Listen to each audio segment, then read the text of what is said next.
Petit Jornal. Inteligência e irreverência em doses diárias.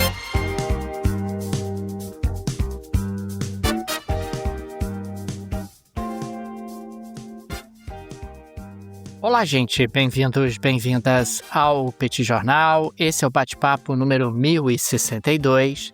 Estamos gravando numa live no YouTube do Petit Jornal. São exatamente 17 horas e 24 minutos da terça, 21 de abril de 2026. Cá está a dupla de costume, a dupla que você conhece de cor, Tanguy, o Bagdadi, animado, contente, preparado, revigorado, resiliente, retumbante, descansado, tarifado em 15% e aguardando o reembolso. Já fez lá o seu application, já fez o upload dos documentos para receber o ressarcimento das tarifas que foram cobradas indevidamente ao longo dos últimos meses. Temos também Daniel Souza, que é esse que vos fala. Ao longo dos próximos minutos, vamos repercutir os principais acontecimentos internacionais das últimas horas e começamos com Breaking News, né? Para a surpresa de 0 pessoas, Donald Trump estendeu o cessar-fogo, embora tenha dito na manhã de hoje que bombardearia o Irã caso não fosse encontrado um acordo até o final do dia de hoje e que não queria estender o cessar-fogo, mas estendeu o cessar-fogo e temos agora um cessar-fogo estendido. O Bagdadi tá bastante confuso, mas é o que temos para hoje e começamos falando justamente sobre mais um recuo de Donald Trump depois de muitas ameaças. Estamos prontos? Vamos a isso? Tudo bem, Daniel Souza, com S. Vamos lá para mais um episódio, esse bate-papo aqui no feriado, né, Daniel Souza? Vamos lá para esse bate-papo 1062. Um prazer estar aqui mais uma vez. Deixo aqui as boas-vindas a todo mundo que acompanha a gente pelo podcast, pelo YouTube, pessoal que está nessa live aqui do YouTube, de onde, aliás, sempre sai a gravação. Fica até o convite, né, Daniel? Pessoal que quer assistir a gravação, né? A gente faz sempre no YouTube para todo mundo assistir e deixar o convite também, né? Se você curte o Petit Jornal, confere lá se você está inscrito no canal do Petit Jornal no YouTube, se você segue o Petit Jornal na plataforma de podcast que você utiliza, a sua preferência, será sempre muito bem-vindo. Daniel Souza, eu achei a sua abertura do episódio maldosa. E eu achei maldosa. Você disse que mais uma vez Donald Trump estendeu, né, o cessar-fogo, mas agora ele te deu um drible de corpo e te surpreendeu. Porque agora, Daniel, nós temos uma prorrogação do cessar-fogo por tempo indeterminado. Por essa você não esperava. Indeterminado? Indeterminado. Rapaz, indeterminado do tipo não tem prazo. Não vai tem ficar cessar-fogo enquanto eu quiser. Vamos Tá. ver. E aí, isso na verdade até se sobrepõe aí você estaria correto, uma extensão do cessar-fogo que tinha sido anunciado mais cedo, que era o cessar-fogo, ele terminaria às 21 horas de hoje, terça-feira, e ele já tinha estendido para a noite de quarta, ou seja, tinha colocado mais 24 horas. Ele percebeu, no entanto, que até lá provavelmente você não teria tido, né, um avanço nas negociações e acabou se adiantando logo, não vai nem esperar até a quarta-feira e já prorrogou por tempo indeterminado, mas disse que é uma prorrogação que não acaba com o bloqueio. Então, para as negociações poderem acontecer e tal. E a visão dos Estados Unidos é que o governo iraniano né, que os negociadores iranianos estão divididos. Então, você tem uma galera que é mais pragmática, que quer encontrar algum meio termo aí para encontrar algum tipo de acordo. Você tem uma galera mais ideológica, né? Essa galera mais ideológica considera que, por exemplo, entregar urânio enriquecido seria uma humilhação nacional, que isso não pode acontecer. Preferem, portanto, uma guerra total, vamos até o final. E você tem uma galera mais diplomática, né? Uma galera que está ali, que está tentando equilibrar as coisas e tudo. Então, o governo dos Estados Unidos considera que, olha, enquanto essa galera não conseguir resolver as suas próprias questões internas, a negociação não vai acontecer. Essa avaliação, em grande medida, talvez explique por que J.D. Vance, que é o vice-presidente dos Estados Unidos e o principal negociador dos Estados Unidos no Paquistão, né, para essa negociação, para essa segunda rodada de negociações com o Irã, ao que tudo indica, até agora não entrou no aviãozinho dele para ir para o Paquistão, Daniel. Então, a expectativa era, como eu disse, né, o cessar-fogo ele terminaria, a princípio, né, naquele prazo que ele colocou 2 semanas atrás, terminaria hoje à noite. Então, a expectativa era de que de ontem para hoje nós tivéssemos mais uma rodada de negociações, porém, J.D. Vance e o restante da delegação dos Estados Unidos, até a última vez que isso foi atualizado pela imprensa, ainda não tinha embarcado para o Paquistão.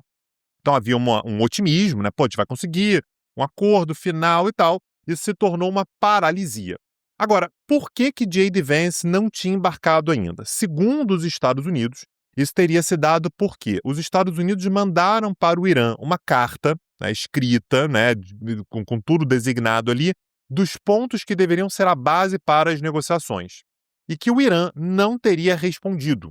O Irã ele teria meio que dado um ghosting, Daniel. Não vou responder e tal. Então, os dois estão meio que num joguinho, né? O Irã também não confirmou se estaria presente. Então, assim, Estados Unidos e Irã têm um date marcado no Paquistão. E aí, enquanto um não confirma, o outro também diz que não sabe se vai. Se o primeiro diz que não sabe se vai, o segundo também fica naquela de, pô, tô pensando ainda se eu vou, tô me arrumando aqui, mas também nada garante que eu vá e tal. E o fato, Daniel, é que os dois foram adiando, né, e a decisão de comparecer. E até agora, portanto, a gente não sabe em que momento e se essas negociações ocorrerão. Uma coisa que incomodou muito ao Irã, e essa foi a justificativa de por que eles ainda não tinham confirmado a sua presença no Paquistão, era o fato de que, a despeito do cessar-fogo, os Estados Unidos mantiveram o bloqueio a Hormuz para navios que estavam direcionados ao Irã, ou partindo do Irã, ou de bandeira iraniana. Então o Irã ele tentou demonstrar uma boa vontade, falou, olha, enquanto o cessar-fogo estiver em vigor, a gente vai abrir o estreito, né, para navios poderem passar para um lado e para o outro. Os Estados Unidos não fizeram o mesmo, e, portanto, segundo os Estados Unidos, 28 navios, 28 embarcações foram obrigadas a dar meia volta, ora para entrar no Estreito de Hormuz, ora para sair do Estreito de Hormuz. Então, 28 embarcações tiveram que recuar. E a gente teve, inclusive, Daniel, mais uma apreensão de um navio.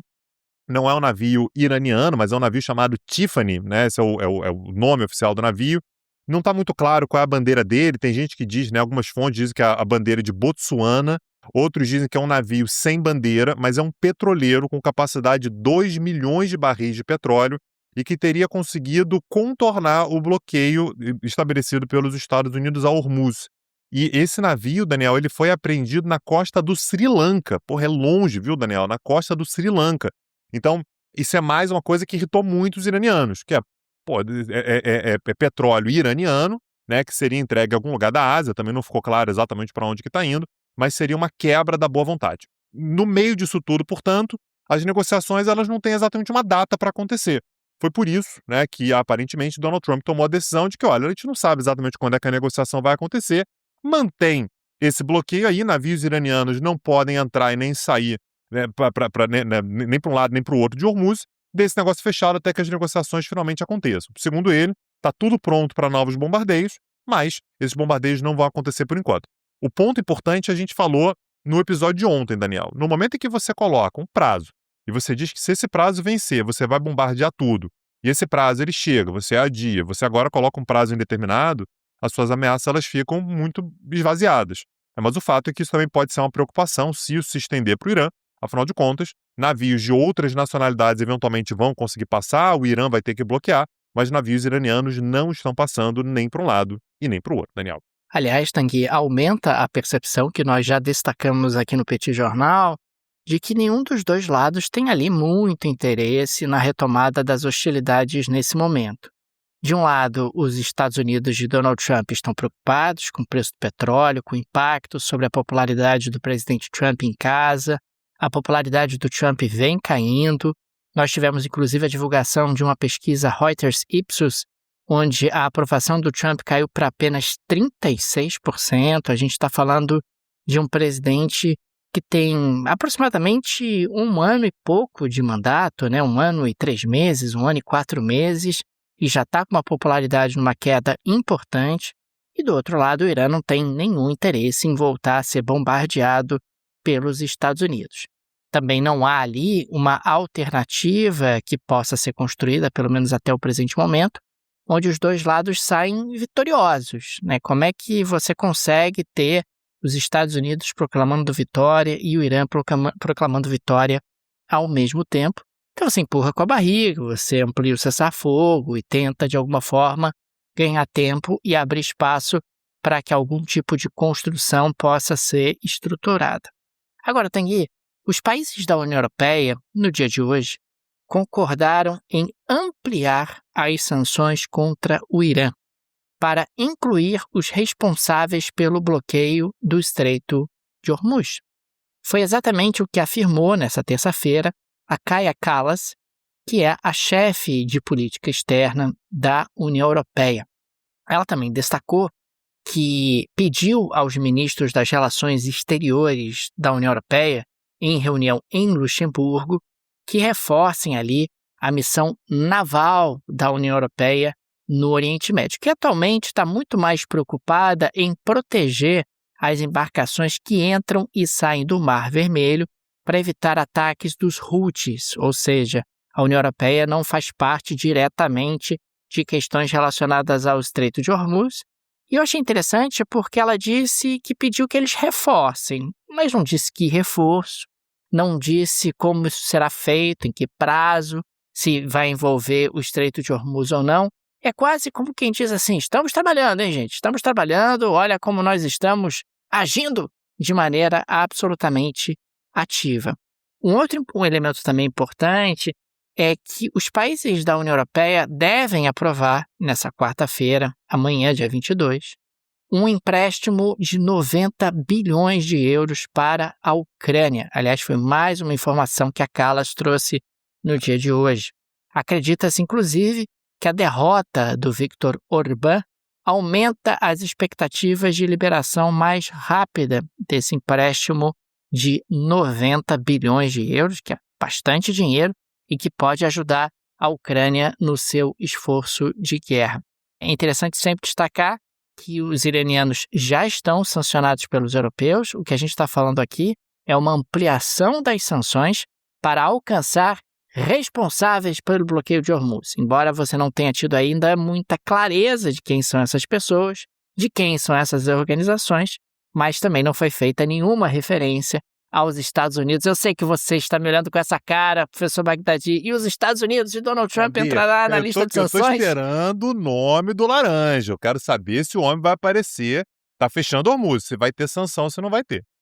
Não vai ter sanção para Donald Trump. As sanções, que são sinalizadas no dia de hoje pelos europeus, se restringem a iranianos responsáveis pelo fechamento de Hormuz, embora você não tenha ainda maiores detalhes em relação a isso. Mas é uma forma de mostrar que os europeus estão trabalhando, estão ativos e estão realmente, de alguma forma, se movimentando nesse momento. Daniel Souza, breaking ultra news, né? Essa notícia que saiu agora tem 2 minutos, né? Está gravando esse episódio aqui. Nesse momento que eu estou falando aqui, são 17 horas e 36 minutos de Brasília.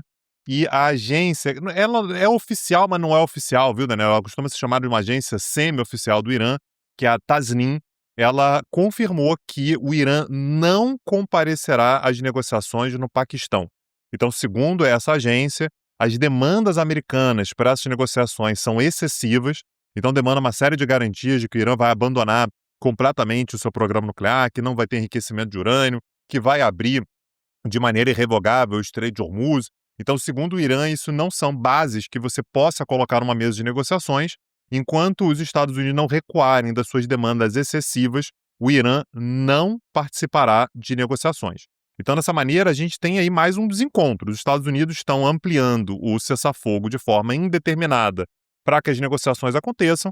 O que o Irã está dizendo é que as negociações não acontecerão nesses termos. Alguma coisa vai... Enfim, vamos ver o que vai acontecer, né, Daniel? Mas temos um desencontro aí que a coisa simplesmente não vai ficar assim. Os Estados Unidos não vão falar assim, então beleza, então vai permanecer da maneira como está. Certamente a gente vai ter que ter algum movimento para um lado ou para o outro. É um momento conturbado, né, Daniel? Um momento no qual o mundo todo se sente um pouco mais inseguro, né, do ponto de vista de uma possibilidade de escalada dessa guerra no Oriente Médio, né, problemas relacionados também ao próprio petróleo, né, questão econômica, que traz consequências humanas importantes também, consequências importantes também para países pobres. Aliás, num cenário como esse, Daniel, no qual cada vez mais as fronteiras elas são valorizadas, é uma forma que você precisa, né, algo que você precisa pensar, é sempre a possibilidade de você se proteger online também, né? Essas restrições, elas também trazem desafios online. A gente traz aqui, Daniel, no dia de hoje, uma super proteção online para você, o seu guarda-costas online, que é a NordVPN. A gente está falando sobre uma VPN que funciona em 130 países ao redor do mundo e que garante a proteção dos seus dados. A gente sabe que em momentos tensos assim, A coleta de dados ela se dá de maneira ainda mais acelerada, as próprias Big Techs, né, estão aí pegando dados alucinadamente, você fica recebendo anúncio em tudo quanto é lugar, os seus dados vazam. É uma coisa realmente bastante presente, né, no mundo atual. E a NordVPN garante a proteção dos seus dados, a proteção das suas senhas, a proteção dos seus arquivos, por exemplo, numa nuvem. Tudo isso com super desconto para quem usa o link que está na descrição desse episódio. A gente está falando sobre um desconto expressivo, né, no valor da assinatura, que, aliás, é bastante acessível, viu, Daniel? Bastante interessante a oferta que eles fazem por lá. A possibilidade de você ganhar ainda 4 meses adicionais na sua assinatura, caso você faça o plano de 2 anos. Super testado, vale a pena demais. O link está na descrição desse episódio. Imperdível, gente. Tanguy e eu somos usuários da NordVPN. Fica aqui a nossa recomendação. Ter o VPN é fundamental quando você está em viagem, é fundamental para a segurança dos seus dados e recomendamos demais a NordVPN. Link no descritivo desse episódio, clique, conheça e aproveite as condições especialíssimas para os amigos e amigas do Petit Jornal. Tanguy, avançando aqui para a próxima pauta, eu quero registrar que existe uma expectativa de queda na produção de petróleo da Rússia em meio a ataques da Ucrânia. A gente está falando, inclusive, de uma redução que seria de 300 a 400 mil barris por dia no mês de abril, em comparação com a média do início do ano. É importante lembrar que existe uma grande concentração da produção de petróleo na chamada Sibéria Ocidental, na Rússia, e nós temos tido ondas de ataques com drones contra portos e refinarias russas. Aliás, no mês de março, por exemplo, você teve 11.211 drones sendo abatidos pela Rússia, o que é um número bastante importante, e você tem também aí uma gama de alvos estratégicos sendo alcançados e sendo atingidos. A Agência Internacional de Energia reduziu a previsão de oferta de petróleo da Rússia em 120 mil barris dia para o restante do ano. A gente está falando da média para o ano todo, ou seja, a Agência Internacional de Energia considera, diante dessas perspectivas que estão sendo projetadas, que quando a gente pegar o ano de 2026 como um todo, a Rússia terá produzido 120 mil barris por dia em comparação com o mesmo período do ano passado. E é interessante que existe uma certa divergência em relação a quanto a Rússia efetivamente produz de petróleo. Segundo a Agência Internacional de Energia, você teve uma produção de 8,96 milhões de barris por dia no mês de março, e segundo a OPEP, foram 9,2 milhões de barris por dia. De qualquer maneira, é petróleo pra caramba que a Rússia produz. Ela acaba sendo responsável por uma parte importante da produção mundial. A produção mundial é muito próxima à demanda, então a gente está falando ali em algo em torno de 100 milhões de barris por dia, e a Rússia representa aí perto de 10%, quase 10% da produção mundial de petróleo, o que é muita, muita coisa. De qualquer maneira, fica aqui esse registro que a Rússia tem enfrentado alguns embaraços, e me parece que o objetivo da Ucrânia é exatamente esse, através de ataques de drones, tentar diminuir um pouco a produção de petróleo da Rússia e, consequentemente, trazer danos econômicos ao país, que nesse momento tem sido imensamente beneficiado pela crise no Oriente Médio. Afinal, a Rússia está longe ali da confusão e, em condições normais de temperatura e pressão, poderia até aumentar a produção, aumentar as exportações e obter receitas maiores. Agora, mesmo essa queda, Tanguy, não me parece suficiente para fazer com que a Rússia ganhe menos dinheiro com o petróleo. A alta do preço do petróleo mais do que compensa essa perda na produção que está acontecendo aqui pontualmente e, consequentemente, as receitas do governo russo devem aumentar de maneira muito expressiva. Quando a gente tiver mais dados, a gente analisa aqui no Petit Jornal, mas certamente o governo russo está com faturamento, com receitas maiores do que no ano passado, porque essa crise do Oriente Médio acaba indiretamente beneficiando grandes produtores de petróleo, e entre eles está a Rússia. Aliás, eu vou aproveitar o gancho que você está falando sobre a Rússia, Daniel, e a gente teve hoje uma crise importante diplomática entre a Rússia e a Itália. A gente teve, Daniel, um apresentador de um programa de televisão na Rússia, que é um cara chamado Vladimir Solovyov. Esse cara já apareceu outras vezes aqui no Petit Jornal, porque apesar dele ser um cara da televisão, ele, na maior parte das vezes, ele traz ali propaganda, né? Propaganda do governo, ele é um cara muito alinhado ao governo. E esse apresentador, ele voltou suas baterias contra a primeira-ministra italiana, Giorgia Meloni, e foi bastante duro, Daniel, que foi entendido pela Itália também como uma certa anuência, né? Como algo que foi dito com uma certa anuência do governo russo. Segundo o Solovyov, a Meloni é uma idiota certificada, um animal selvagem, uma criatura fascista e uma mulherzinha nojenta, né? Isso tudo foi dito por alguém que, mais uma vez, né? Se a pessoa está na televisão, Daniel, a pessoa está ali, a apresentadora, a pessoa tem uma certa liberdade, né? Mesmo que seja para ser agressivo dessa maneira, mas como ele tem uma ligação, né? Como esse apresentador, né? O Solovyov, ele tem uma ligação histórica com o governo russo, isso acabou levando a um estranhamento maior entre os dois países. Então, segundo ele, a Meloni traiu seus eleitores ao abandonar suas promessas de campanha e aí, Daniel, a gente para de entender a história toda, né? Porque ela traiu Donald Trump. Então você tem um apresentador extremamente aliado com Putin, que se volta contra Giorgia Meloni, que é tradicionalmente uma aliada de Donald Trump, porque ela traiu Donald Trump, a quem ela tinha jurado fidelidade anteriormente, né? Você tinha uma lógica muito próxima. Então isso apenas ressalta como é que a forma pela qual a Rússia tem se posicionado atualmente com relação ao Ocidente é também uma questão de apoio a Donald Trump, né? A força de Donald Trump, o poder de Donald Trump, ele tem que ser preservado a partir do que Giorgia Meloni, principalmente a partir daquela crise com o Papa, né? Que você teve o bate-boca entre Donald Trump e o Papa. Giorgia Meloni ficou do lado do Papa, disse que as palavras de Donald Trump são inaceitáveis. Portanto, você tem um propagandista russo, né, o Solovyov, se voltando duramente contra ela. Outra coisa que pesou bastante também foi que a Giorgia Meloni afirmou recentemente também o seu apoio à Ucrânia. Aliás, você falava agora há pouquinho, né, que a União Europeia acabou de aprovar mais uma grana lá para a Ucrânia. A Giorgia Meloni, ela é favorável, né? Ela considera que tem que apoiar mesmo. Então esse é mais um elemento que tem levado, portanto, a uma crise. A crise foi tamanha, Daniel, que o chanceler italiano, o Antonio Tajani, ele convocou o embaixador russo em Roma para prestar explicações. Olha, não é assim. Como é que alguém pode, né? Alguém que tem uma voz que é de uma certa maneira oficial, não é 100% oficial, mas é ligado ao regime, fala alguma coisa assim.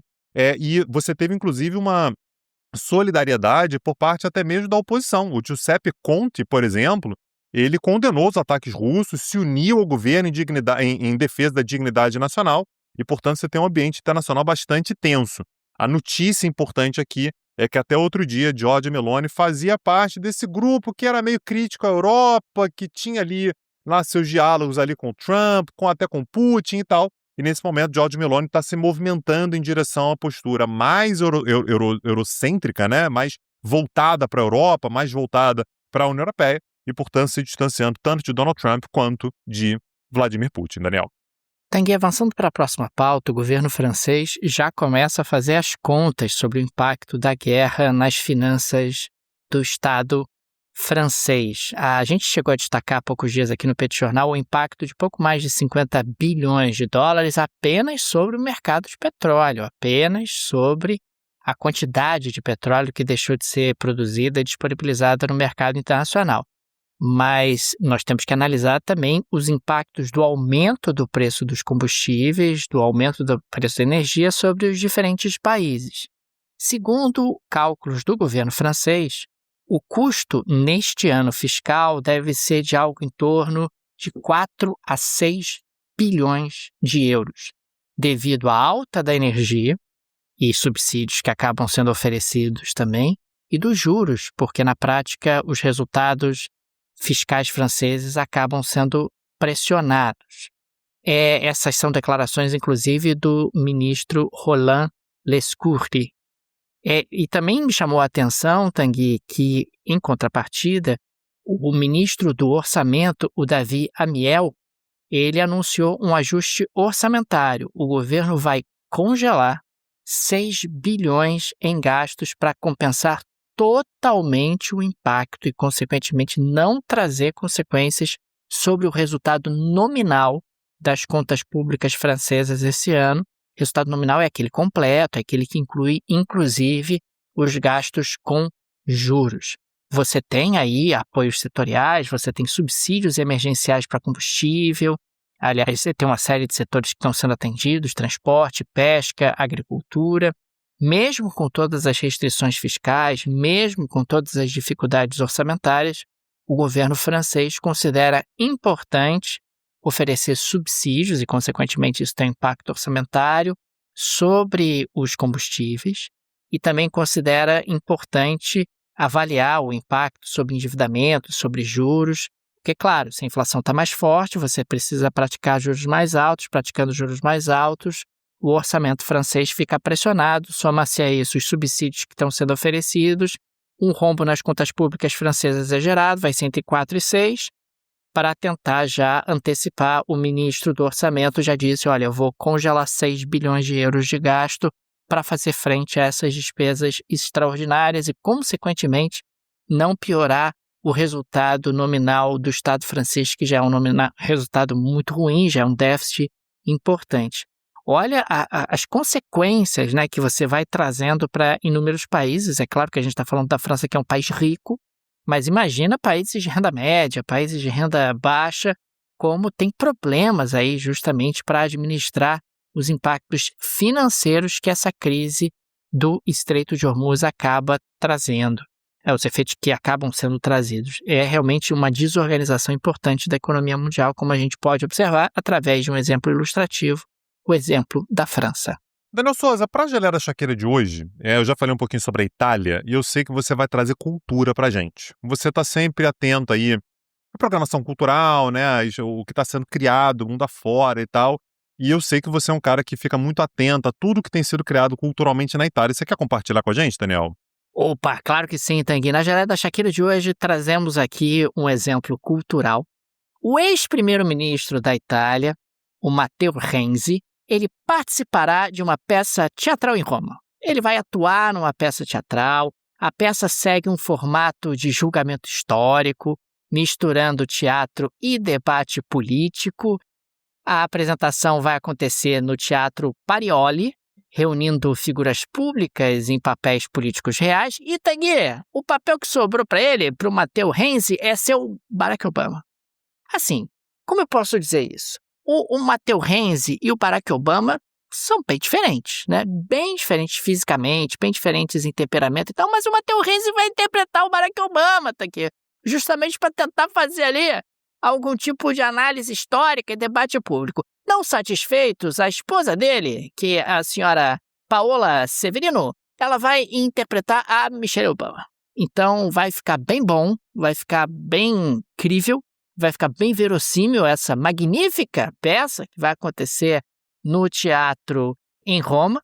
E La Storia e a Processo. La Storia a Processo. Se alguém quiser acompanhar essa magnífica peça em Roma, estiver em Roma nesse momento, tenho certeza que vai ser magnífico, porque você vai poder ver aí um ex-primeiro-ministro da Itália atuando como se Barack Obama fosse. Tá bom. Perfeito. E certamente não havia ninguém na Itália, nenhum outro ator na Itália que tivesse, sei lá, fosse um pouco mais parecido com Obama para fazer esse papel, né? Não tinha. Não tinha. E o importante é você perseguir seus sonhos, Tanguy. Se alguém disser que você não é uma pessoa adequada para o papel, não se importe. Vá em frente e persiga seus sonhos, porque certamente você terá muito sucesso nas suas empreitadas. Tá aí. Fim de feriado, Daniel Souza vem com essa pedrada para motivar todo mundo para encarar o trabalho amanhã nessa quarta-feira. Daniel Souza, muito obrigado por isso. Daniel Souza, queria agradecer todo mundo que acompanha a gente. Muito obrigado pela presença de vocês aqui mais uma vez, né? Por todo mundo que tá junto com a gente, né, Daniel? Acompanhando todas as mudanças que a gente vem tendo ao longo das últimas semanas, ao longo dos últimos meses. E deixar aqui o convite também, se você quer ainda mais Petit Jornal, acesse o nosso outro site, o site do nosso outro projeto, que é o Petit Cursos, petcursos.com.br. Você vai receber um cardápio praticamente para você escolher o que te apetece mais naquele dia. Você quer uma aula sobre Oriente Médio, quer uma aula sobre Balcãs, você quer uma aula sobre países africanos, sobre países da América do Sul, sobre México, sobre Estados Unidos, sobre China, o que você quiser, tem lá certamente. Acesse lá petcursos.com.br. Fica aqui também o nosso agradecimento aos apoiadores e apoiadoras do Petit Jornal, vocês que ajudam a manter o nosso projeto. O Petit é uma mídia pequena, não tem o suporte de um conglomerado de mídia, nem de uma produtora, é um trabalho bastante artesanal e por isso a ajuda de nossos apoiadores é de fundamental importância. Fica o nosso agradecimento, o nosso abraço, o nosso muito obrigado a cada um de vocês. Fica também o convite, se você gosta do nosso projeto, se ele faz diferença na sua rotina, considere nos apoiar. No descritivo desse episódio tem várias alternativas, tem a chave Pix, que é uma forma prática e instantânea de apoiar o Petit Jornal. Você pode, inclusive, ativar o Pix recorrente. Tem também o link do Apoia-se, o link do Patreon. Tenho certeza que uma dessas alternativas será confortável para você. É isso, Daniel Souza. Amanhã estamos de volta. Um abraço, até a próxima. Valeu! Tchau, tchau. Petit Jornal. Inteligência e irreverência em doses diárias. Acesse www.petitjornal.com.br.